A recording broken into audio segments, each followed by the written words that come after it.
من الخوف والجوع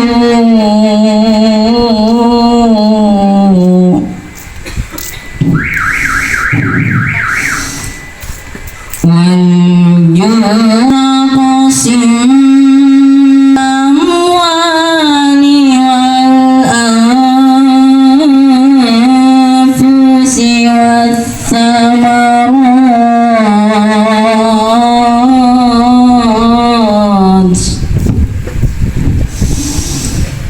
وبشر الصابرين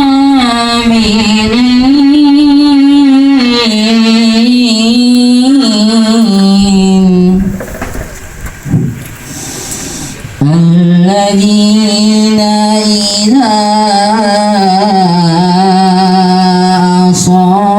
أصابتهم مصيبة قالوا إنا لله وإنا إليه راجعون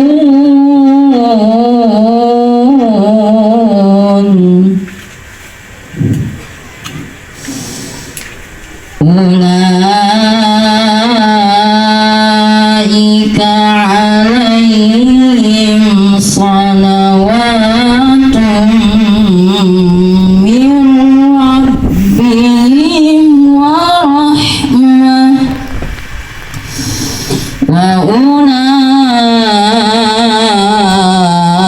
وأولئك هم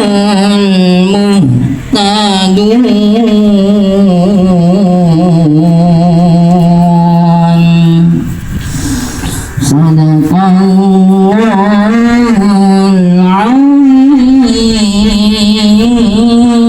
العظيم ثم السلام عليكم ورحمة الله وبركاته.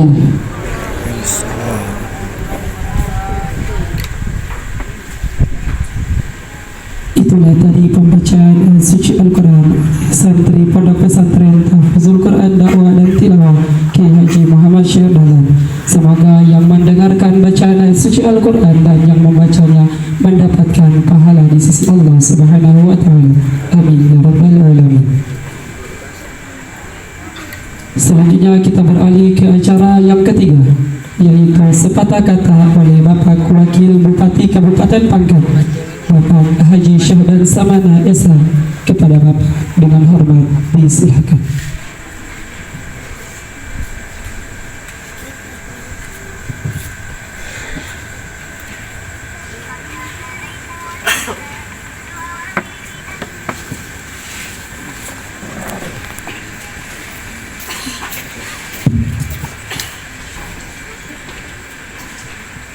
Bismillahirrahmanirrahim. Assalamualaikum warahmatullahi wabarakatuh.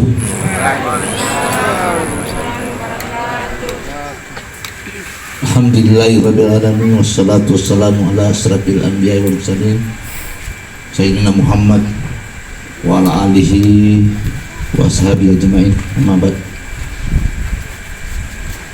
Yang saya hormati, yang kita banggakan Bapak Kepala Kantor Kementerian Agama Kabupaten Pangkep, yang sekaligus akan membawakan ceramah takziah di malam pertama. Ada juga orang tua kita, pimpinan Pondok Pesantren As-Siratal Mustaqim di Baru-Baru Tengah, para undangan, para tokoh masyarakat, tokoh agama, dan seluruh keluarga yang sempat hadir, dan mohon maaf saya tidak bisa sebutkan satu persatu.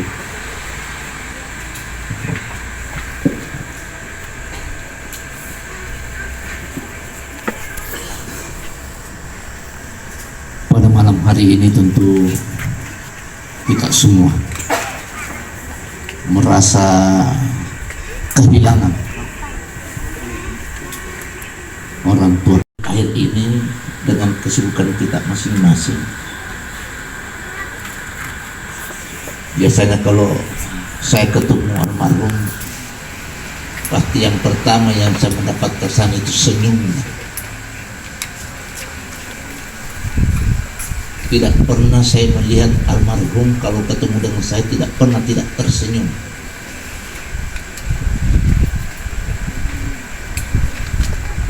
Begitu saya mendapatkan berita duka, seakan-akan setelah saya tanya di mana jenazahnya almarhum, di Makassar. Saya kita tunggu saja di sini karena kemungkinan beliau, tadi saya tanya keluarga beliau, memang selama ini sudah beberapa hari memang mendapatkan perawatan di rumah sakit, tapi tidak pernah kita mendengar.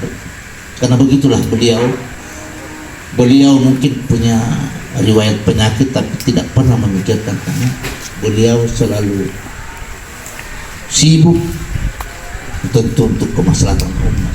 Beliau tidak memikirkan penyakitnya karena begitu sibuknya beliau mengurus umat. Tentu kita tahu sama-sama beliau sangat sibuk sekali, ya, pulang pergi mengurus namanya pesantren. Kabar duka ini tentu bukan hanya kehilangan bagi keluarga, tentu saya pribadi bukan tentunya menjadi amal jariah bagi beliau banyak. Dan tentu saya tadi pesan sama anak-anak semua, mari tentu sebagai anak yang selama ini dididik oleh beliau, mari kita sama-sama selalu doakan almarhum. Saya tahu persis bahwa selaku manusia biasa tentunya mungkin juga beliau juga orang yang tidak sempurna, banyak kekurangan, banyak kesalahan, baik disengaja maupun tidak sengaja. Saya juga berharap dari kita, ya, saya tanya tadi keluarga Pak, umur beliau itu 63 tahun, jadi persis umurnya Nabi. Tadi saya bincang-bincang dengan keluarga dari Kendari, kita tidak bisa menyangkali bahwa umur itu tidak bisa, kalau sudah ajal sampai di sini tidak bisa lagi ditawar, tidak bisa ditambah, tidak bisa dikurangi. Ya, seperti dari memang ajal ini memang sudah ditentukan oleh Allah SWT. Si A umurnya sampai 60, termasuk almarhum Pak Kiai. Sekali lagi atas nama pribadi dan pemerintah seluruh keluarga menyampaikan belasungkawa dan turut berduka cita atas berpulangnya ke rahmatullah orang tua kita Dr. Kiai Haji Said Dahlan yang kemarin telah meninggalkan kita. Dan tentu kita berharap semoga arwah almarhum diterima di sisi Allah SWT, diampuni segala dosa dan kesalahannya, dan salah segala amal kebajikan diterima oleh Allah SWT. Dan mudah-mudahan husnul khotimah dan salah diterangi dan dilapangkan kuburnya. Bagi keluarga yang ditinggalkan tentunya mudah-mudahan tetap bersabar, kita lepaskan kepergian almarhum dengan secara ikhlas, karena tanda-tanda, salah satu tanda-tanda orang yang beriman, kalau dia mendapatkan musibah dia sabar, kalau dia mendapatkan kebahagiaan dia syukur, dia sabar syukur. Kita mendapat musibah, sabar, kita doakan, ya, mudah-mudahan keluarga yang ditinggalkan, termasuk anak-anak kita yang mondok sini santri, mudah-mudahan kita doakan diberikan kesehatan, ketabahan, dan suksesnya. Dan saya bilang, insyaallah jangan nanti kepergian almarhum juga semua santri-santri yang tolong dijaga. Tentu selaku pemerintah itu berkewajiban untuk menjaga pondok pesantren untuk supaya tetap. Ya, biarlah Pak Kiai pergi sana, tapi jangan sampai anak-anaknya juga tidak terlantar. Kita juga dari semua masyarakat yang akan ikut, yang anak-anak di sini kan anak-anak kita juga, masyarakat yang ada di sini itu juga ya, ada Pak Kanit agama bersama membangun. Masih ada pengurus-pengurus pondok pesantren ini yang mari kita sama-sama jaga, kita pelihara dan tetap eksis. Pondok pesantren tetap eksis sebagaimana Pak Kiai kita tetap masih hidup. Cara saya itu yang disampaikan. Terima kasih semuanya. Wassalamualaikum warahmatullahi wabarakatuh.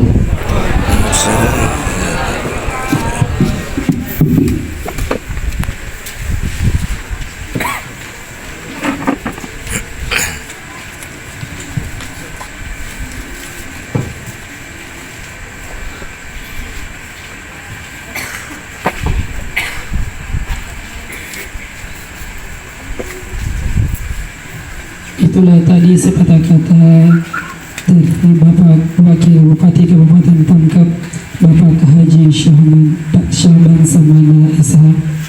Kami ucapkan terima kasih. Selanjutnya kita beralih ke acara selanjutnya, yaitu acara keempat, ceramah takziah sekaligus doa atas berpulangnya ulama kita, gurunta dan orang tua kita almarhum Dr. Kiai Haji Muhammad Syekh Dahlan SQMA MSI, yang akan dibawakan oleh Bapak Muhammad Nurhalik SOS MA selaku Bapak Kepala Kementerian Agama Kabupaten Pangkep. Kepada Bapak dengan hormat disilahkan.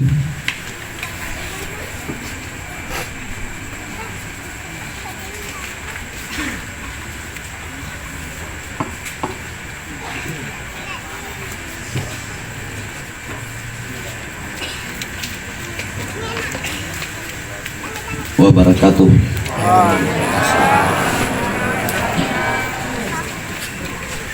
Alhamdulillah.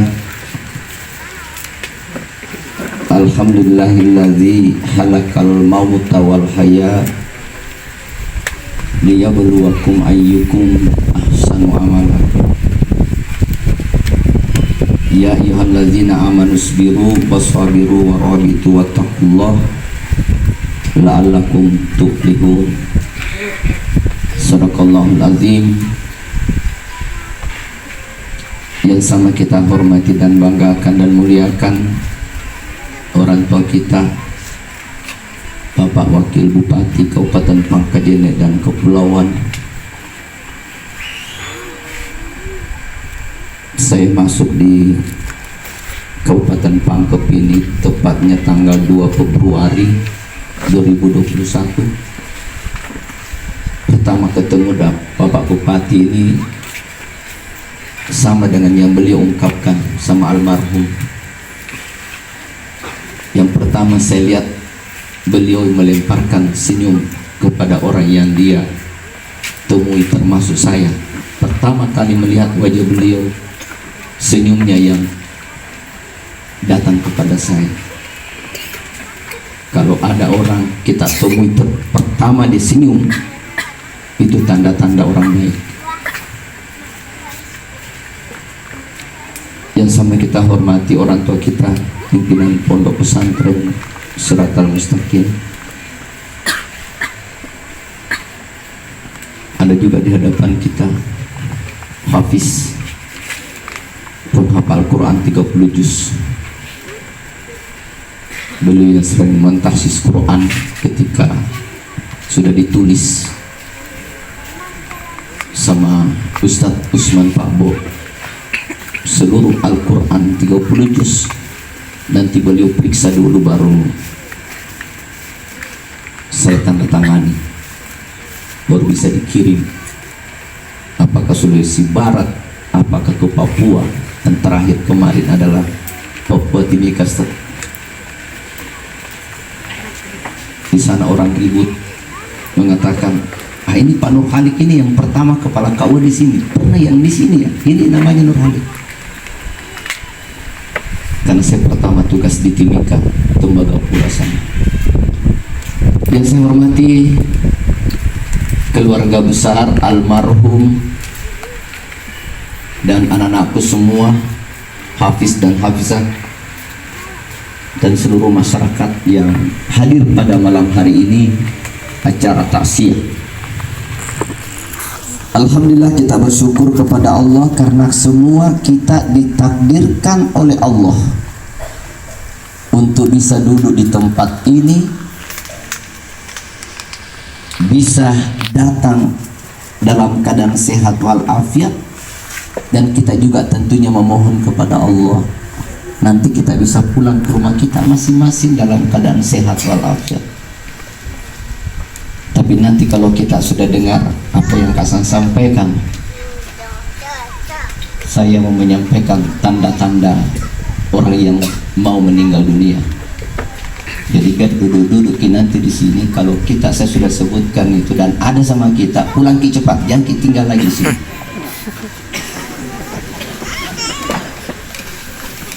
Nanti di rumahnya kita mandikan. Salawat serta salam kita kirimkan kepada baginda Rasulullah Sallallahu Alaihi Wasallam. Semoga syafaatnya senantiasa tercurah buat kita semua. Jamaah yang dimuliakan oleh Allah, saya sangat bahagia ketika diundang oleh orang untuk memberikan ceramah taksiyah. Dan ketika tidak ada kegiatan saya, maka saya tidak pernah berani menolak. Kenapa? Karena ceramah taksiyah itu memang tidak semua orang bisa ceramah taksiyah. Ceramah taksiyah itu adalah ceramah rahasia sebenarnya. Kenapa? Karena kita berbicara tentang apa yang belum pernah kita alami tentang kematian itu sendiri. Yang seharusnya bisa bicara tentang mati itu adalah orang yang sudah mati dan hidupkan kembali, baru bisa bicara. Makanya saya katakan ceramah taksiyah itu adalah ceramah rahasia. Oleh karena itu Bapak dan Ibu yang dimuliakan oleh Allah, istri almarhum menghubungi saya hanya melalui WA saja. Saya ada hajat mau mengundang kita untuk ceramah taksiyah malam pertama almarhum. Baru kemarin itu beliau sudah meninggalkan kita, tetapi namanya sudah tinggal satu, almarhum orang sebut. Dia tidak berani sebut lagi Dr. Kiai Haji Muhammad Sagir Dahlan. Inilah bedanya manusia dengan makhluknya Allah, yang namanya ayam, yang namanya sapi. Kalau dia masih hidup, satu namanya sapi. Masih hidup itu ayam, namanya juga satu, ayam. Tapi begitu sudah dipotong bismillah, maka nanti banyak dia punya nama. Ayam kecap, ayam pepes, ayam crispy, ayam Kentucky. Kita ini manusia, doktor, profesor, begitu meninggal dunia, langsung orang mengatakan almarhum jasadnya di mana? Belum apa-apa. Bahkan kita sebagai suami, bapak dan ibu, adalah orang yang setiap bangun pagi sampai tidur lagi. Kadang-kadang kita tidak mengenal capek. Kita berpikir otak kita bagaimana membahagiakan anak perempuannya orang. Maksud saya istri kita. Capek mulai dari rambut putih sampai hitam sampai putih, kita punya rambut itu yang kita pikir terus bagaimana membahagiakan anak perempuan orang, sehingga ibu kandung kita saja lupa kita berikan, padahal ada 60% haknya ibu yang melahirkan kita daripada istri yang kita dampingi. Tapi begitu kita meninggal, tidak ada satupun istri di dunia ini mengatakan jangan kau kubur dulu suami saya, simpan di sini 1 minggu, simpan dia. ruang tamu. Itu kursi yang baru dibeli itu, kasih duduk suami saya di situ, biar dalam keadaan sudah tidak bernyawa. Adakah istri yang seperti itu? Tidak ada. Rata-rata orang kalau sudah meninggal suaminya, meninggal istrinya, cepat kok. Kan memang perintah agama itu percepat pengurusan jenazah, bukan balapan di jalan pada saat mau dikubur. Beda kan? Kalau kita ini memberikan sepatah kata kalau orang mau dikubur, selalu saya ingatkan, tolong nanti jenazah dikeluarkan dari masjid, selesai disolatkan, maka kita tidak boleh balapan di jalan. Jalan sesuai dengan jalur kita masing-masing, biarkan haknya orang yang di sebelah kanan kita juga di jalan. Tapi ini tidak begitu. Tahun 90 ke bawah, saya ingat betul Pak Wakil, tidak ada yang namanya orang pergi mengantar jenazah di kuburan itu dia naik motor berada di depan ambulans. Tidak ada, semuanya di belakang mobil ambulans. Begitu tahun 90 ke atas tahun 2000 sampai sekarang ini, rata-rata kalau kita antar jenazah, bukan mengantar jenazah, tapi jenazah mengantar orang hidup. Betul enggak Pak? Karena semuanya di depannya mobil ambulans, baru pegang rotan bambu 1,5 meter, semuanya dipukul orang yang ada di depan dia. Minggir, minggir, minggir. Dia tidak tahu kalau kantor Kementerian Agama Kota Makassar yang dipukul, kaca spion mobilnya pecah. Waktu itu saya masih kakandap di Kota Makassar. Oleh karena itu Bapak dan Ibu yang dimuliakan oleh Allah, sekali lagi saya berterima kasih sekali karena almarhum ini adalah saya anggap sebagai orang tua saya anggap sebagai saudara saya anggap sebagai kakak saya. Kalau pergi acara MTQ, seandainya beliau belum meninggal dunia, pasti saya sama-sama lagi berangkat ke Samarinda.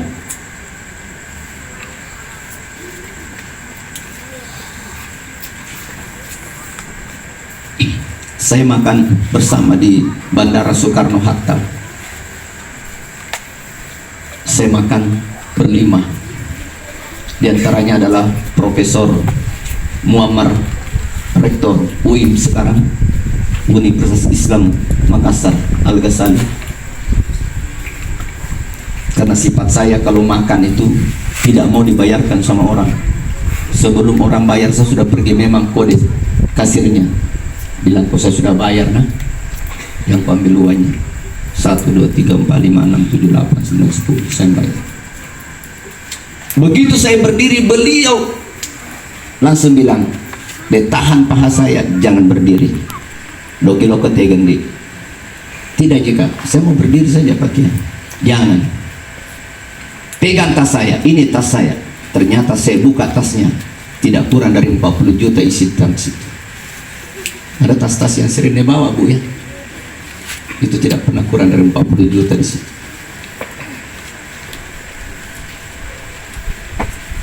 Makanya saya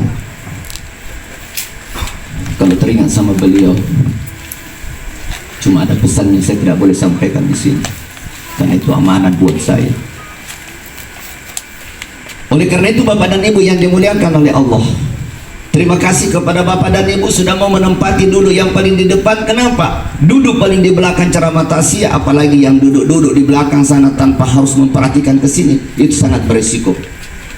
Karena malakal maut tidak akan pernah mencabut nyawanya orang yang duduk paling di depan.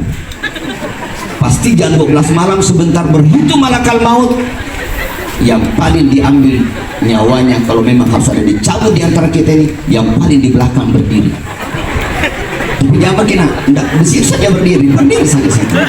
Enggak apa-apa dia. Uji nyali saja. Ini ada sejarahnya. Nabi Sulaiman alaihissalam ketika ceramah takziah dia bertanya kepada malakal maut setelah ceramah, hai malakal maut, sekarang ini malakal maut ada di samping kiri kanan kita.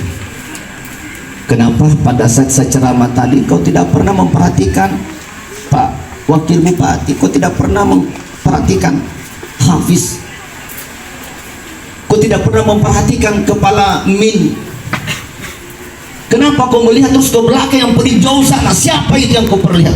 Apa istimewanya dia? Sementara kami duduk paling di depan. Itulah hebatnya saya, Nabi Sulaiman. Ceramah tasya itu beda dengan ceramah maulid yang banyak embernya. Sebentar lagi kita akan maulid. Tidak ada lagi Pak Kiai.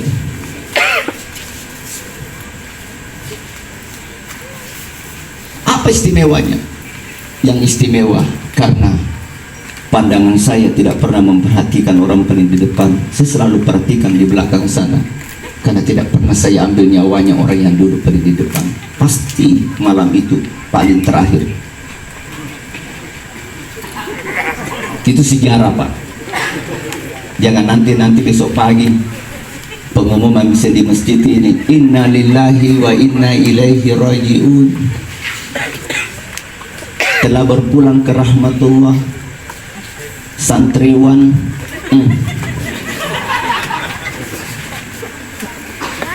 Tinggal di mana dia? Tinggal di Baru. Siapa punya anak itu yang tinggal di Baru orang tuanya? Ini Bapak dan Ibu yang dimuliakan oleh Allah. Oleh karena itu, ketika kematian datang kepada siapa saja, saya kemarin berulang-ulang, ada yang mengantar keluarga terdekat, mengantar ke kuburan sana. Ketika mulutnya berbicara, saya tahan dia punya mulut. Stop. Jangan kau ucapkan apapun yang kau mau keluarkan dari mulutmu. Berarti jangan boleh berbicara sedikit.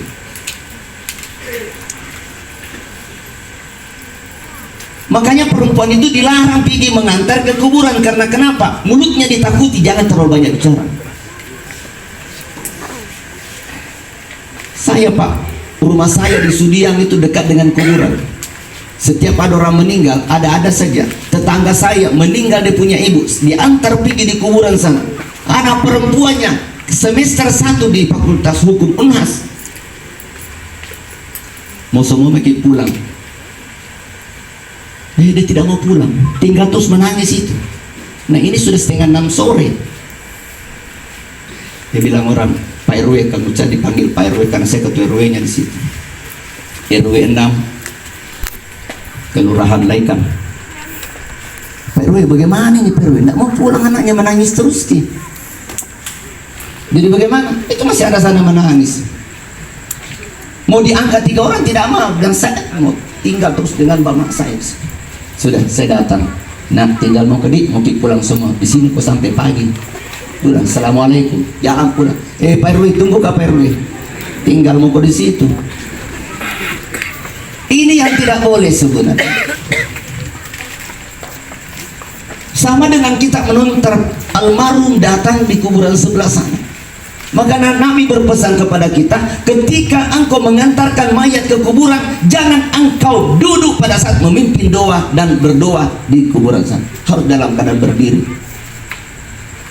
Coba lihat kita kemarin, diinjak-injak pusaranya orang, naik berdiri di batu nisannya orang. Seandainya kita dengarkan suara mereka kemarin itu, mereka berteriak-teriak, kodong jangan kau injak-injak Kak, jangan kau injak-injak rumahku. Makanya saya kalau pimpin tahlilan di kuburan itu tidak pernah saya duduk, pasti saya berdiri sedikit. Kenapa? Karena ternyata itu yang dijaga. Jangan sampai kita duduki pusaranya orang. Yang kedua, nilai sosialnya, ketika kita takut berada di kuburan itu, kita gampang lari karena berdiri ya Ki. Pernah Pak? Coba lihat Nabi. Nabi itu meninggal istrinya Khadijah. Jam berapa kira-kira dia jenguk kuburannya istrinya? Jam berapa malam? 2:30. Saudara saya Nurjannah, ini pegawai saya Kak Wakil.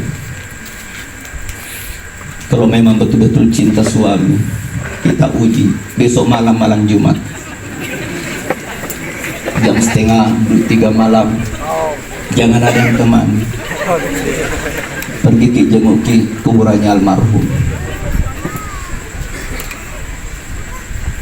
Nanti Bapak mengatakan, Nur Halik ini balik-balik itu ini pernah memang kok begitu kan? Saya Pak 2 kali menguji nyali saya. mama saya meninggal pada hari Sabtu, kemudian malam Senin, nanti malam Jumat berikutnya saya selesai ceramah takziah, Pak. Malam Jumat itu saya pergi sendiri ke kuburannya mama saya di Sudia. Penjaga kuburannya namanya Pak Sain, Den Sain. Karena sudah jam 11 lewat 10 menit, saya telepon dia. Den Sain, halo, assalamualaikum. Ya ngapa ke PRW?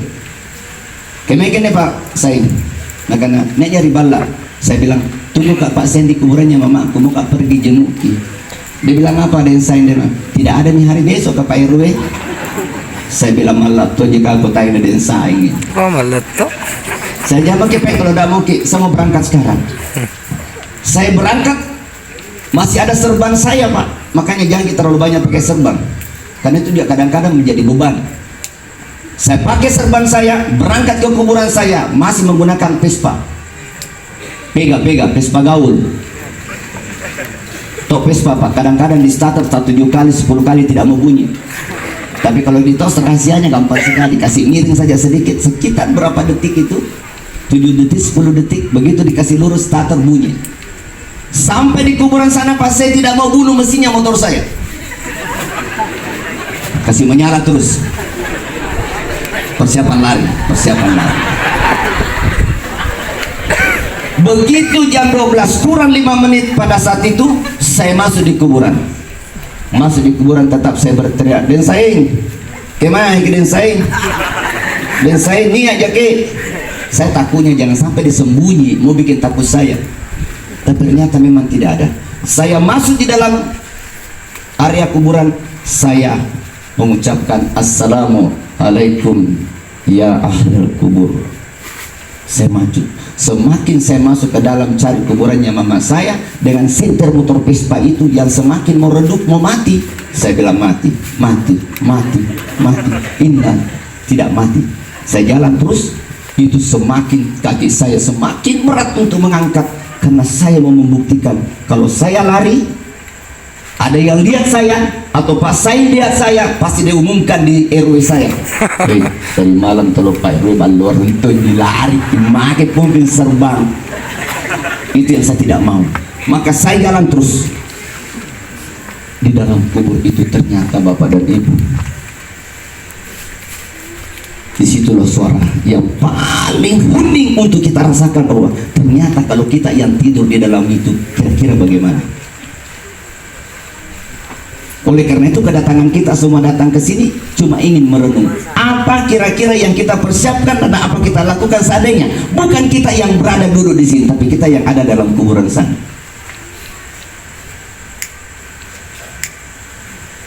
Makanya Bapak dan Ibu yang dimuliakan, Allazi halakal mauta, Allah yang menciptakan yang namanya kematian. Maka diantara kita, keluarga begitu cintanya kita dengan almarhum, tidak boleh berkata-kata wih kudu magi nang kamati lado mati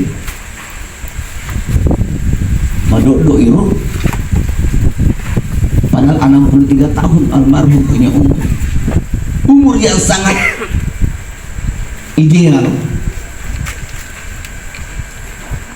Jangan sampai seperti umurnya nenek saya Pak.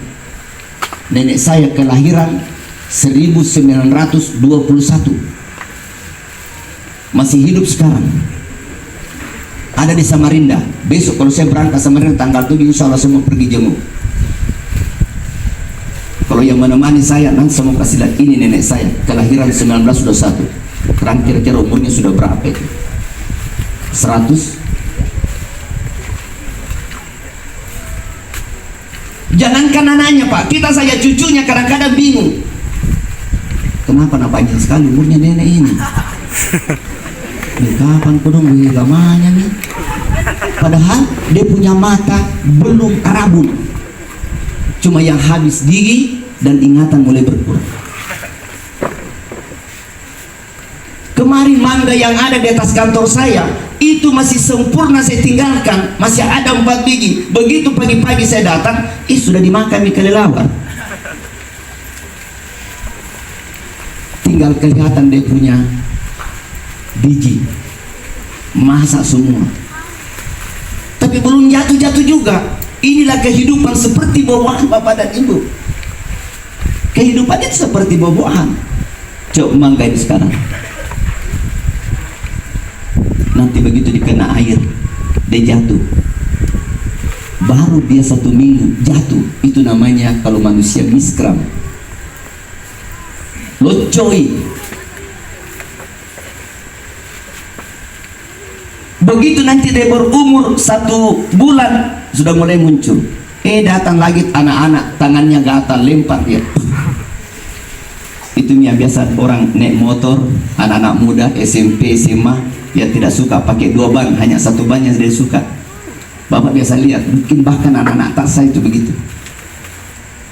Saya tadi kasih buka acara brus, bimbingan remaja usia sekolah di Tabu-Tabu sana.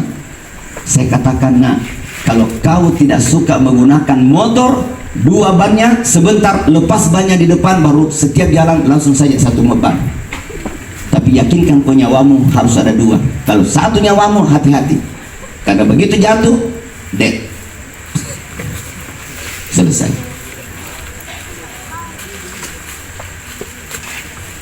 Begitu semakin lama semakin besar, umurnya sudah 40 tahun baru dipetik dia meninggal. Kita adalah manusia seperti itu. Makanya di dalam surah Yasin dikatakan, barang siapa yang dipanjangkan umurnya oleh Allah, dia akan dikembalikan seperti keadaan semula. Maksudnya apa? Dikembalikan dalam keadaan semula itu seperti kita bayi lagi. Kita buang kotoran, tidak rasa lagi. Dikencingi dirinya anak kecil, dia tidak pusing.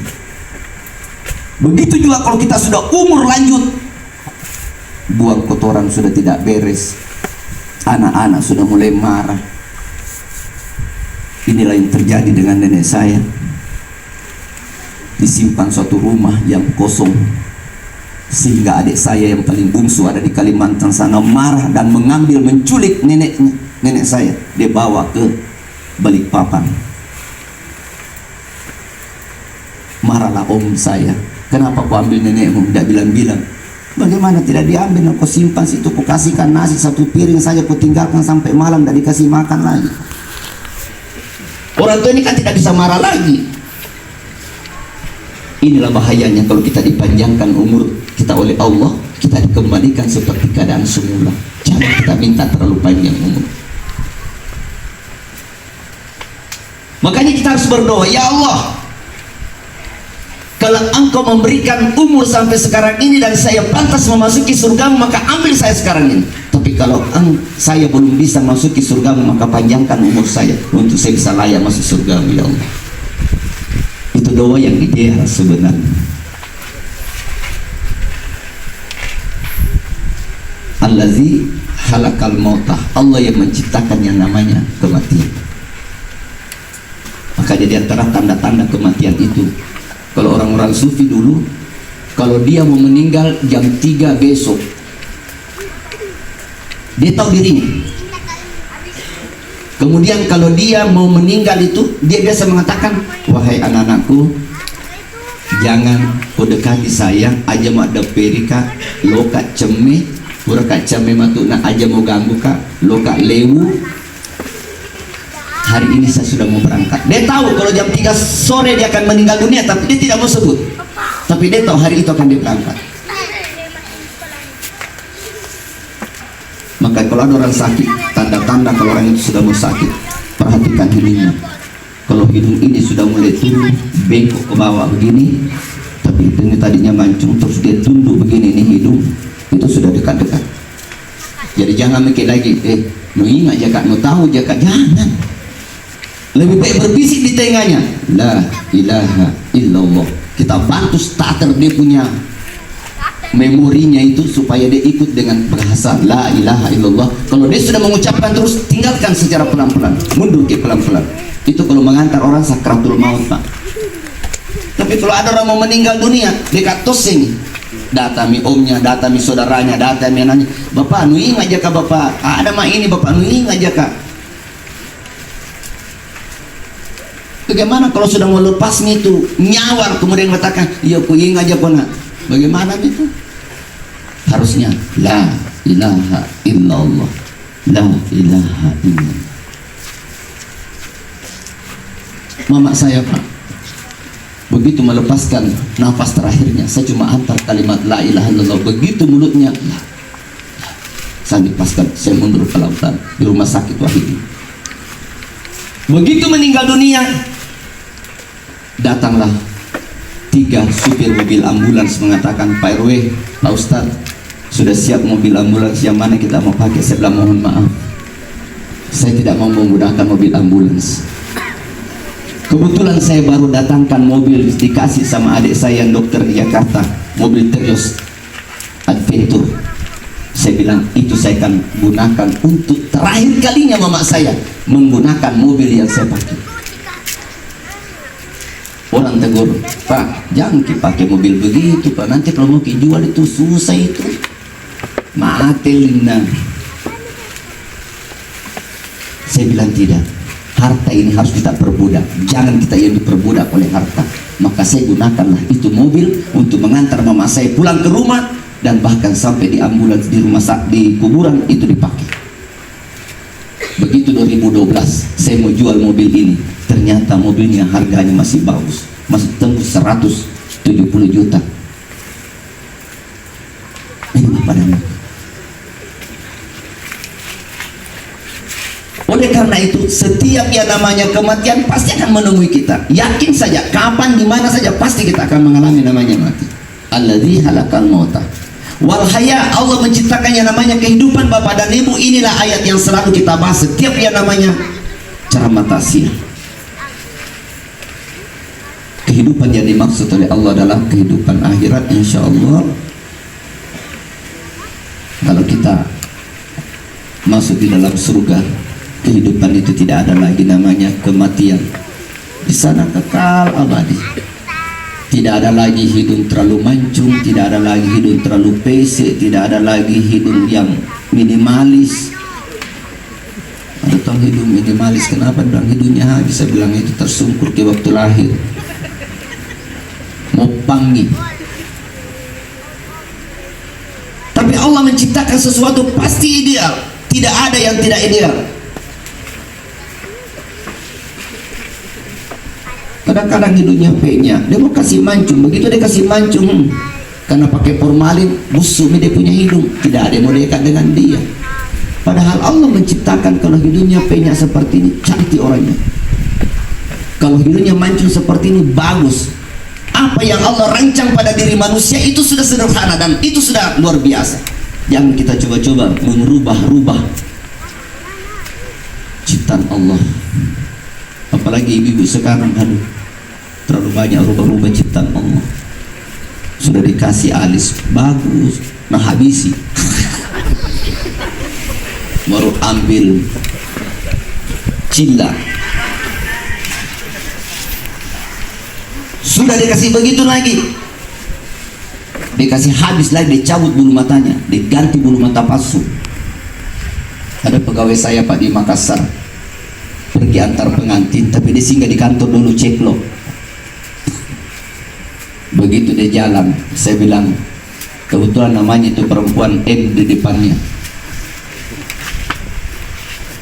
Saya bilang, ibu, loi mak denda bulu mata tak. Sebelah mana Pak Kandep? Saya bilang sebelah kanan. Pokoknya dia tidak mau berkedip-kedip matanya, jalan terus begini terus. Kenapa? Karena sudah miring satu nih bulu matanya, mau dijatuh. Saya bilang masih mau kok, tinggalkannya, Allah punya ciptaan. Tadi ada majelis taklim, saya dapat lagi. Hanya 4 yang tidak pakai bulu mata palsu, yang lainnya itu dia punya alis semuanya hampir dihabisi. Bahkan ada yang pernah saya dapat, dia lupa kalau satunya belum pede pasang. Salah nanti. Si wali menempatkan nero cilana, iya dia pernah beli ke pemapan paring nero. Bajina tuh pecini nostas ke pali. Subhanallah. Bajina pecini nostas ke pali. Kehidupan ini Bapak dan Ibu akan berlanjut sampai di hari kemudian yang Allah tidak akan ada perubahan sama kita. Tidak ada kepalsuan lagi di sana, tidak ada lagi. Tidak ada lagi pilkada di sana, tidak ada. Sebab komisi tadi, Kak Saban, Kak kita tidak mendaftar di dalam capun. Saya bilang, Bapak adalah orang yang paling bahagia.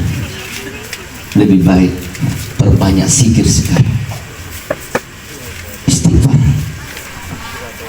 Kenapa Bapak dan Ibu kita ini pejabat terlalu banyak kadang-kadang kita mengatakan itu benar, ternyata di depan Allah salah. Jangan sampai tanda tangan ini yang kita pakai ternyata itu dari salah, maka perlu kita istighfar. Jadi beliau termasuk diselamatkan dan dicintai oleh Allah.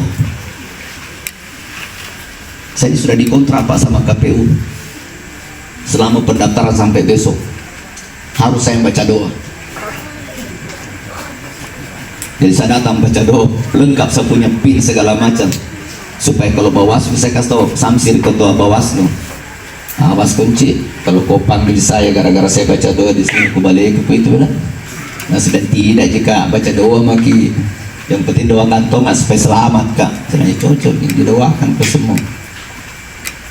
Besok pendaftar 2 besok terakhir itu sampai jam 9 pagi sampai jam 4 sore ada lagi. Oleh karena itu Bapak dan Ibu yang dimuliakan oleh Allah, targetnya Allah hanya satu buat kita semua tentang bicara di dalam surah Al-Mulk itu, kematian dan kehidupan hanya satu tujuan Allah. Siapapun di antara kita, hanya satu targetnya Allah, mau menguji di antara kita siapa yang paling bagus amalnya. Setelah diperlihatkan dengan kematian, diperlihatkan dijanji dengan kehidupan yang abadi nanti di hari kemudian, siapa yang antara kita yang paling bagus amal ibadahnya, siapa yang paling banyak istighfarnya. Saya ini Pak kalau bicara amalan, kalau begitu dengar ceramah ada amalan ini bagus, wah kadang-kadang saya itu selesai sholat maghrib ada salat sunat awan namanya ya. Itu kalau dikerjakan 6 rakaat 2 rakaat itu bisa menghapus dengan amalan itu dengan niat, ya Allah saya berniat salat sunat 2 rakaat awan dengan karena lillahi ta'ala. Begitu selesai 2 rakaat berdiri lagi, saya niat salat sunat 2 rakaat awan karena lillahi ta'ala.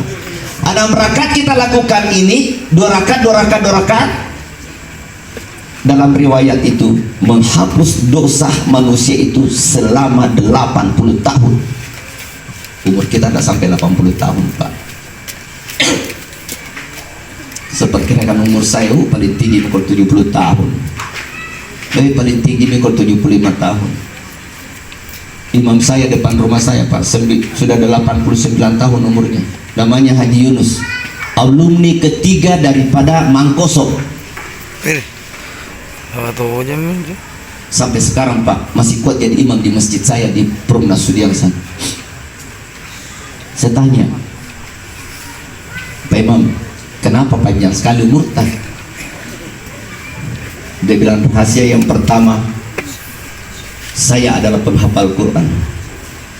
Jadi rata-rata penghafal Quran itu biasa panjang umurnya. Yang kedua, saya hindari yang namanya bohong. Yang ketiga, karena saya sudah 4 kali beristri. Ternyata yang keempat itu pas saya nikahkan, sekarang masih ada istrinya. Jadi kalau bapak-bapak mau panjang umurnya, apa lagi?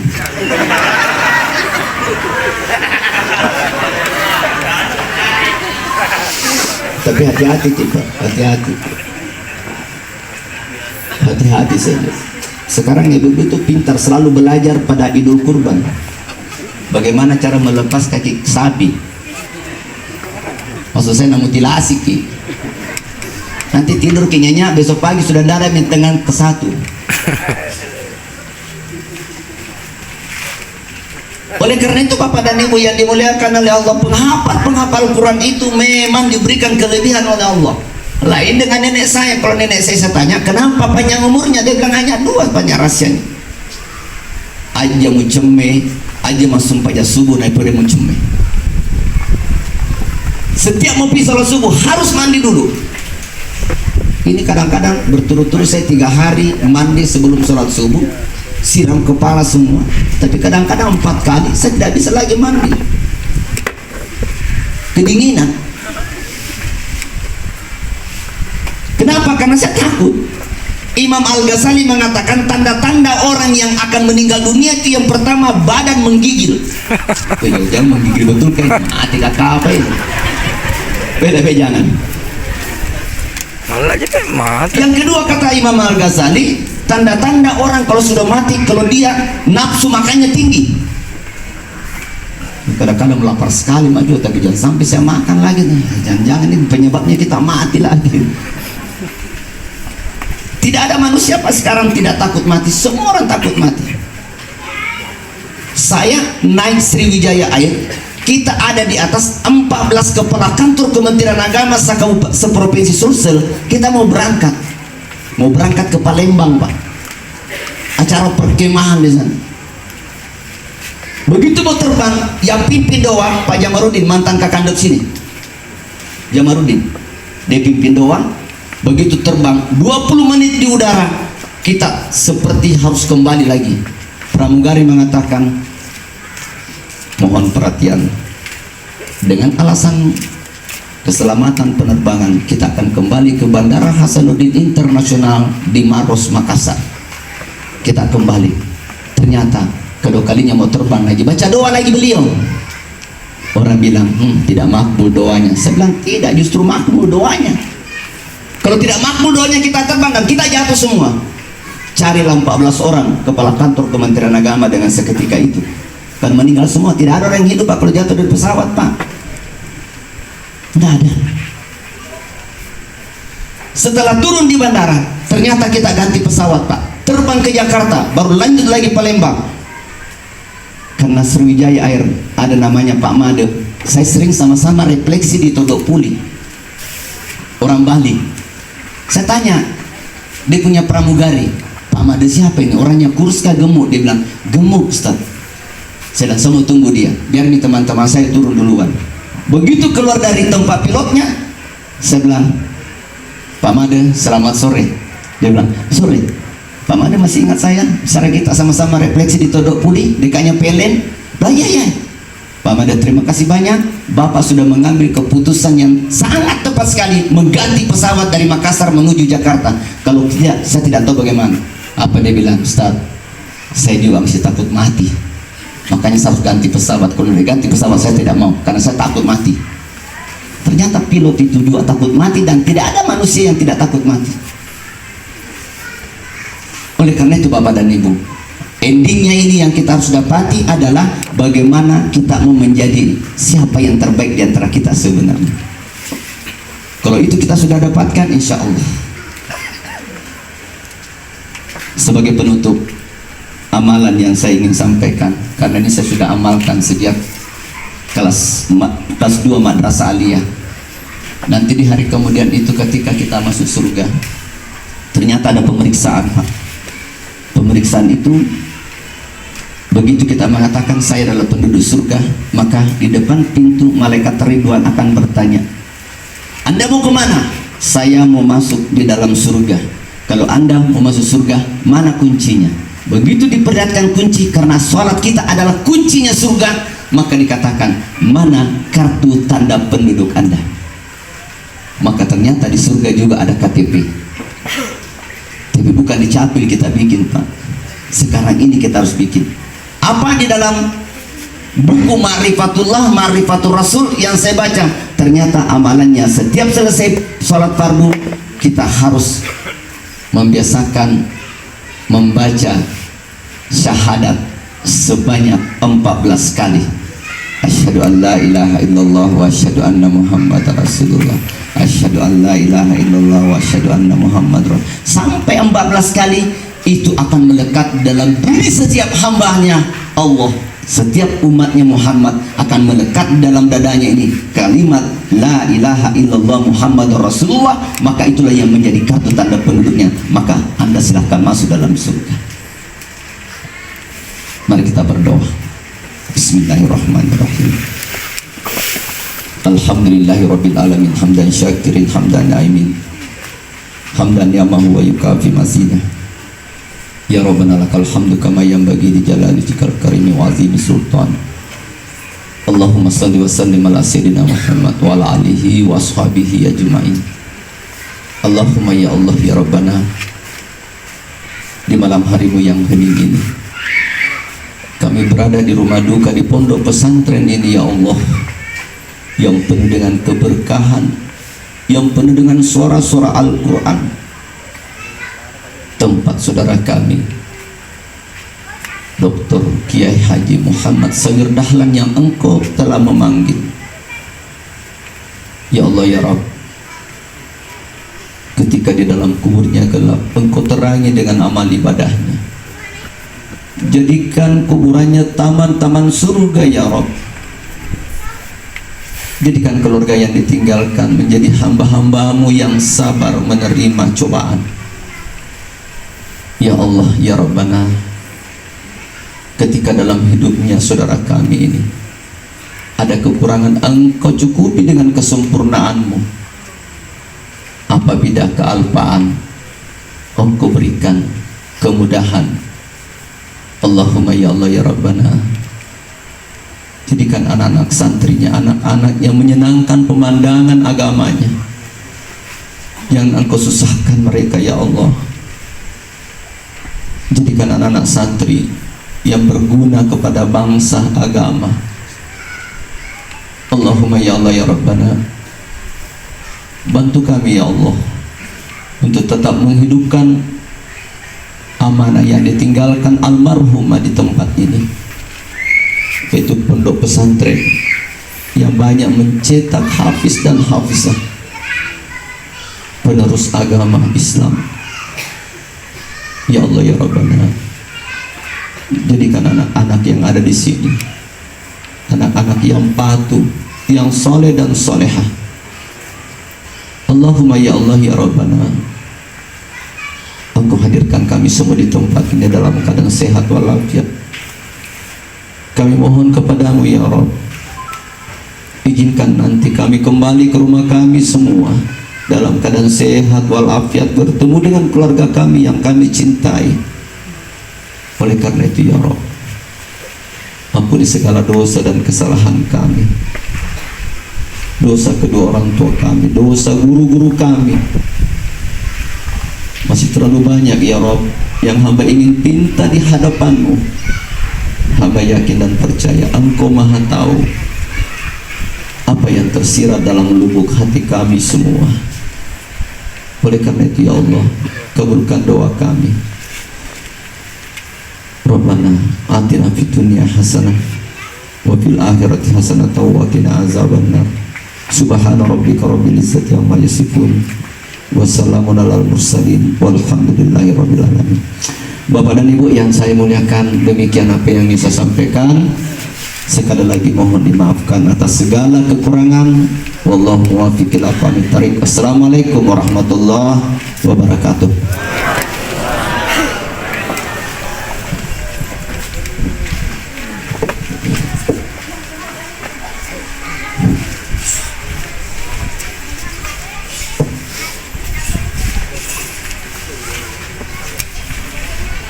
Demikianlah ceramah tausiah yang dibawakan oleh Bapak Muhammad Nurhalik SOS MA selaku Bapak Kepala Kementerian Agama Kabupaten Pangkep. Kami keluarga besar Pondok Pesantren Tahfidzul Quran Dakwah dan Tilawah Kiai Haji Muhammad Syekh Dahlan SPMA mengucapkan banyak-banyak terima kasih, dan semoga ceramah tadi dapat bermanfaat dan menjadi pembelajaran bagi kita semua, terutama kepada keluarga yang telah ditinggalkan. Amin amin ya rabbal alamin.